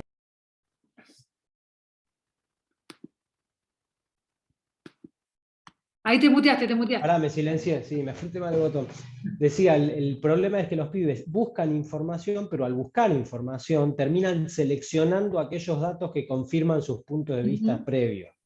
Y reaccionan muy mal a cualquier otra información que los contradiga. Por eso digo que si vos prestás atención a los discursos, como ya que tocamos a Milei hace muchísimo hincapié en la cuestión de los datos, ¿viste? Para decir cualquier cosa dice, no, esto es un dato y te revolea una estadística. Y es un problema porque hoy pibes de 15 años que no tocaron un libro, que jamás no vieron ni la tapa de un libro de economía, te discuten de economía revoleando estos datos que sacaron de un video de YouTube. Y no hay una sensibilidad para con un conocimiento que los contradiga o que ponga en cuestión lo que ellos sostienen. Por eso digo, es muy complicado la cuestión del conocimiento y de los millennials. Perdón que acá vino la dueña de casa. Bien. ¿Y ustedes, alguien más que esté viendo, que nos pueda compartir lo que está viendo? No, yo quería aclarar que esos ya no son millennials, son centennials los que le estaba hablando, por ejemplo. Pero sí noto, por ejemplo, que Milei atrae mucho más centennials que millennials. A mi parecer, al menos de mi punto de vista, es lo que yo veo. Sí. Yo veo que trae mucho más a gente mucho más joven y de secundaria. Sí, pero porque bueno, aparte, sí, tiene que ver con esto también del uso, la forma en la que usan las redes y cómo juega el algoritmo, que les trae más de lo mismo y cada vez con más intensidad. Bueno, a ver, tendremos que estar en las redes. Es decir, si las redes provocan ese algoritmo, las organizaciones que quieran presentar otra propuesta van a tener que estar y bien en las redes, ¿no? Es decir, el que quiera disputar eso, culturalmente, no solo políticamente, no solo ser candidato, sino culturalmente el que quiera disputar eso, hay que empezar, también para eso es el diplomado, ¿no? Empezar a pensar contenidos de calidad para estar en las redes. Y crear otro sentido, ¿no? No solamente el sentido que va ganando va ganando visibilidad, no significa que vaya ganando, ¿no? Sí, Mariano. No, yo para agregar, es como que, bueno, yo Agustina me conoce también porque estoy estudiando en la UP, y lo que yo veo de mis compañeros que tienen 20 años, 18 años menos que yo, es como que ellos tienen la posibilidad o la facultad para tener como muchas ventanas abiertas, cosa que a mí, que los duplico en edad, me cuesta muchísimo. Es decir, yo cuando me dedico a una materia, tengo en la cabeza esa materia, ellos tienen una amplitud para poder dedicarse simultáneamente a 25 cosas. Lo veo con todos mis compañeros, con casi todos mis compañeros. Yo no tengo esa habilidad. O sea, Eso es algo, sí. ese punto que traes es Es importante para generacional. todas las organizaciones, es muy importante, por lo mismo, porque se le exige a los millennials del mismo modo que le exigiríamos a alguien más grande. Es decir, como el millennial tiene habilidad para abrir muchas ventanas, probablemente uno no le puede pedir tareas de hiperconcentración. No es lo que le sale más fácil, digamos, ¿no? Entonces, si vos lo pones en una tarea de hiperconcentración, se frustra. Quizás justamente te conviene poner a alguien más grande en una tarea de hiperconcentración y a un millennial que tiene la habilidad de navegar varias ventanas. Los centennials más todavía van a hacer esto. Entonces hay que empezar, a ver, a veces les exigimos concentración, pero les dimos las pantallas multitasking. Es lógico que se frustren totalmente. Totalmente. Entonces, acá tiene que ver con la combinación, ustedes en sus organizaciones, de cómo arman los equipos. Por eso está bueno saber de millennials. Es decir, si el millennials tiene estas potencialidades y tiene estas frustraciones, digamos, estas limitaciones, nosotros tenemos potencialidades y también limitaciones, no nos crucemos, es decir, no pongamos a un millennial a hacer el laburo nuestro, ni nosotros intentemos un millennial, repensemos los equipos. Sí, Ceci. Hola, hola a todos.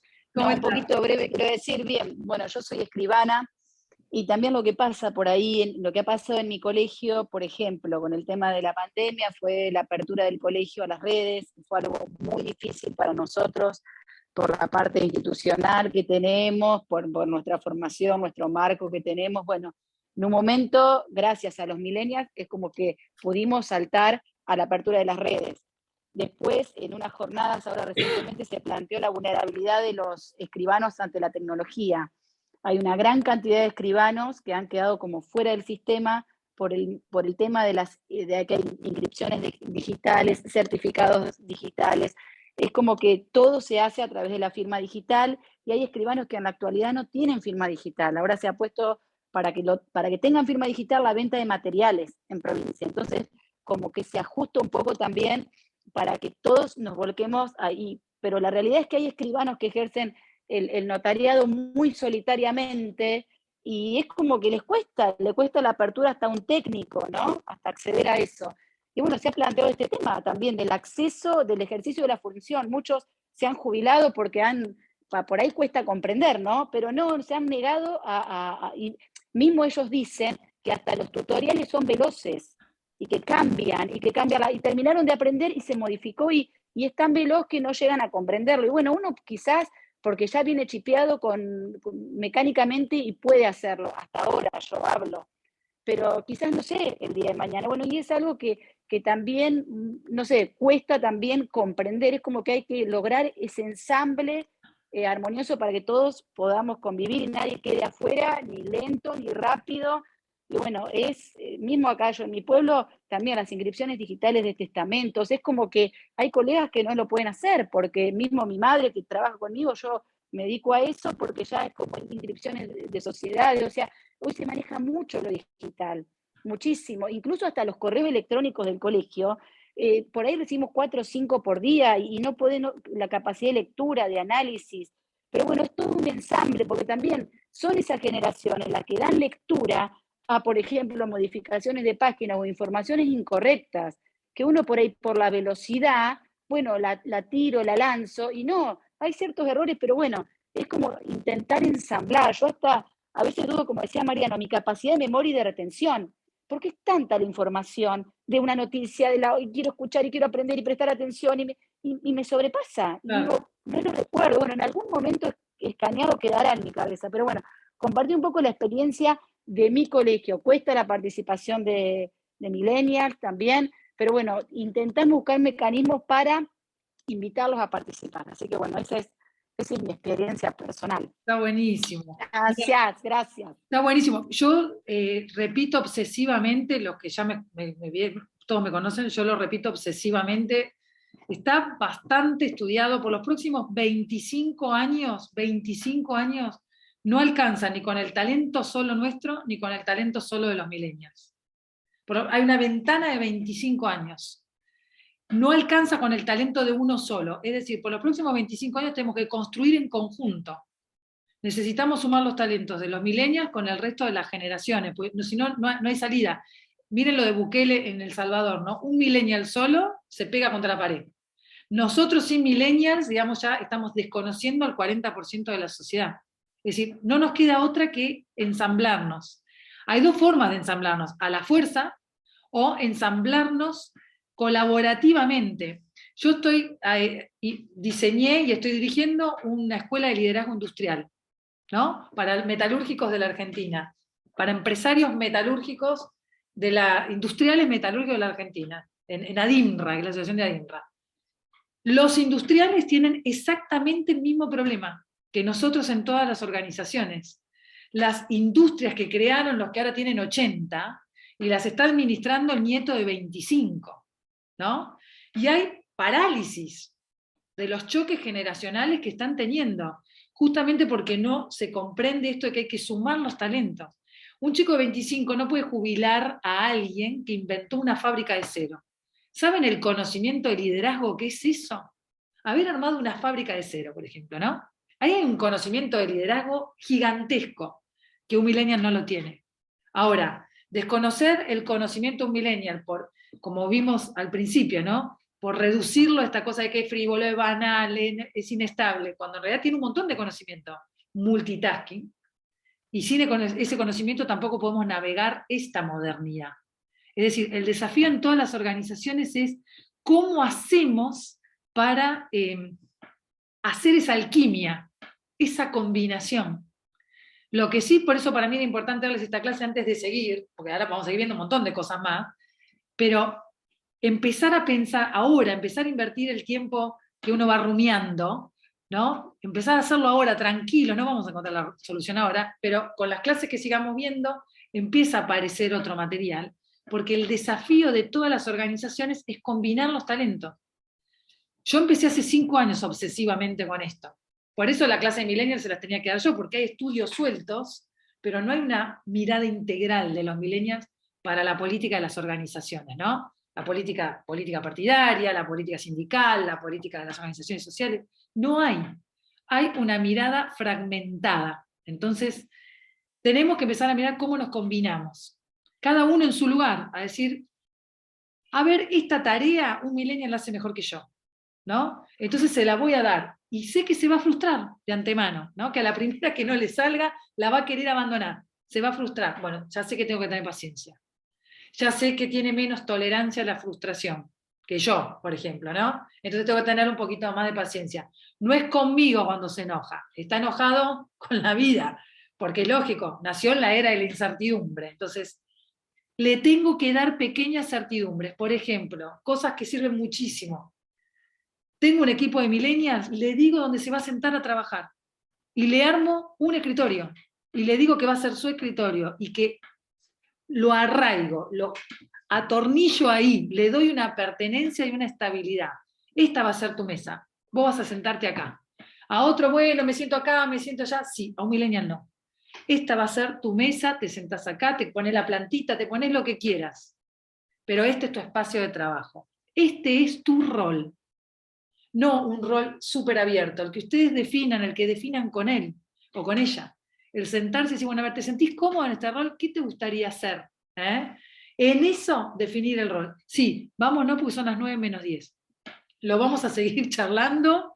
Yo les voy a subir a la plataforma varias de estas cosas. A los egresados en el grupo les voy a poner también de estas cosas para que lo tengan, para que tengan este material. Sí, ahora después déjame ver, Mariano, a ver cómo hacemos para que puedan escuchar toda la clase. Bueno, nos vemos la semana que viene. Esto fue, vuelvo a lo mismo, un disparador para que empiecen a pensar en esto, para que una parte de su cabeza, de ahora en más, diga, che, 40% de la sociedad ya son millennials, ¿no? Cuando me enojo con un millennial, digo, respiro y digo, nacidos en la era de la incertidumbre. Nosotros tenemos más certidumbres, y la pandemia muestra que muchas de esas certidumbres pueden volver. Por ejemplo, estados más potentes. Volvieron los científicos, ahora que la veo Vale. Volvió la confianza en los científicos. Eso lo habíamos perdido, ahora lo tenemos de vuelta. Es decir, podemos darles algunas certezas más a los millennials en nuestras organizaciones. Entonces, una parte de nuestra cabeza ya pongámosla a andar, porque tenemos que inventar una forma nueva de organizarnos y de convocarlos. Así que bueno, este espacio, desde el alemán, dice Mariano que estuve a tu Zoom sin escala. Qué grande, Mariano. Bueno, me alegro un montón que ya estás bien y estás en tu casa. Bueno, Santi, de nada. Por supuesto, hay otras clases que los vamos a ir invitando a nuestros egresados, también para que nos van a compartir en un momento, vamos a hacer una clase con ellos para que nos compartan qué están haciendo, qué les sirvió, qué no les sirvió. Cuando quieran. Ya vamos a hacer una clase con ustedes también. Cuando Bueno, mil quieras, gracias. Mil gracias No, por haber mil gracias venido. a vos por avisarnos. Bueno, nos vemos, estamos todos en contacto. Y bueno, nosotros nos vemos la semana que viene con otra sorpresita, pero ya nos ponemos a pensar. Seguramente Gracias los voy a por invitar todo. a la sorpresita también. Los Gracias, voy a es un invitar a la gusto estar con sorpresita ustedes. también, así Bueno. que vayan haciendo espacio para el lunes. Dale, Un buena abrazo semana. Gracias, Bueno, Agus. nos vemos la semana que viene. Gracias. Chao a Chao, muy todos. buenas Nos vemos. noches. Chau, chau. Excelente hoy. Un viaje de Besos. Que viaje de descansen. vida. Chao, Mariano. Cuídate. Chao, Descansen. chao. Que tengan linda semana. Chau, chau. Chao, chao. Agus, chau, chau, chau, chau.